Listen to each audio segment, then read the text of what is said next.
Hi, welcome to easy recipes.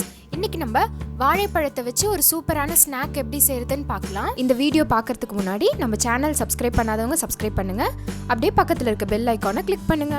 வாங்க எப்படி செய்யறது பார்க்கலாம். நான் இன்னைக்கு 5 வாழைப்பழம் எடுத்திருக்கேன். எல்லாமே நல்லா பழுத்த வாழைப்பழம். நீங்கள் எந்த டைப் வேணாலும் எடுத்துக்கலாம். இப்போ இதெல்லாம் உரிச்சு ஜாரில் போட்டுக்கிறேன். போட்டுட்டு இது கூட நாட்டு சர்க்கரை சேர்த்துக்கிறேன். நீங்கள் ஒயிட் சுகரும் சேர்த்துக்கலாம், இல்லை வெல்லம் கூட சேர்த்துக்கலாம். இப்போ இதை நல்லா ஃபைன் பேஸ்ட்டாக அரைச்சி எடுத்துக்கோங்க.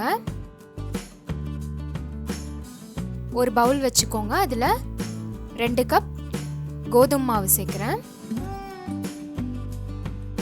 அப்புறம் 2 டேபிள் ஸ்பூன் மைதா மாவு,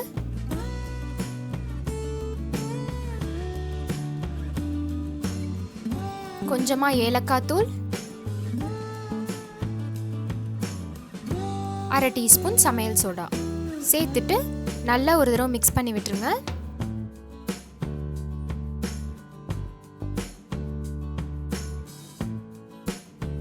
இப்போ நம்ம அரைச்சி வச்சுருந்தோம் இல்லையா அந்த வாழைப்பழம், அதை சேர்த்துட்டு மிக்ஸ் பண்ணிடலாம்.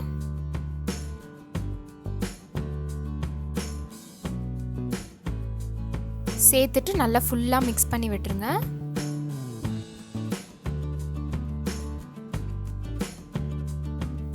கொஞ்சமாக தண்ணி ஊற்றிக்கலாம்.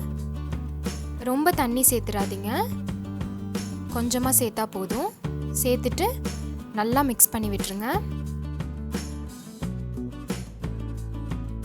நம்ம போண்டாலாம் போடுவோம் இல்லையா, அந்த பதத்தில் இருக்கணும், இந்த கன்சிஸ்டன்சியில் இருக்கணும். இதுக்கு மேலே தண்ணி ஊற்றிட்டா ரொம்ப தண்ணி ஆகிடும். இந்த பதத்தில் இருந்தால் தான் எண்ணெய் அவ்வளோவா இழுக்காது. இப்போ ஒரு பேனில் எண்ணெய் வச்சு எண்ணெய் நல்லா சூடானோன்னே இந்த மாதிரி குட்டி குட்டியாக எடுத்து போட்டுருங்க. நீங்கள் குழிப்பணியார சட்டியில் கூட போட்டு செய்யலாம். ஃப்ளேம் வந்து மீடியம் ஃப்ளேம்லேயே வச்சுக்கோங்க. போட்ட உடனே கொஞ்சம் லைட்டாக எடுத்து விட்டுருங்க, இல்லாட்டி அடியில் ஒட்டிக்கும்.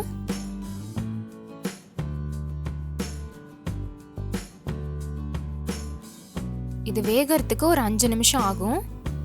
நல்லா கோல்டன் ப்ரௌன் கலர் வர வரைக்கும் ஃப்ரை பண்ணிடுங்க.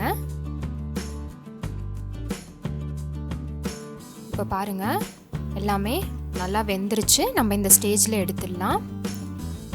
அவ்வளோதான், ரெடி ஆகிடுச்சு நம்மளோட வாழைப்பழ போண்டா.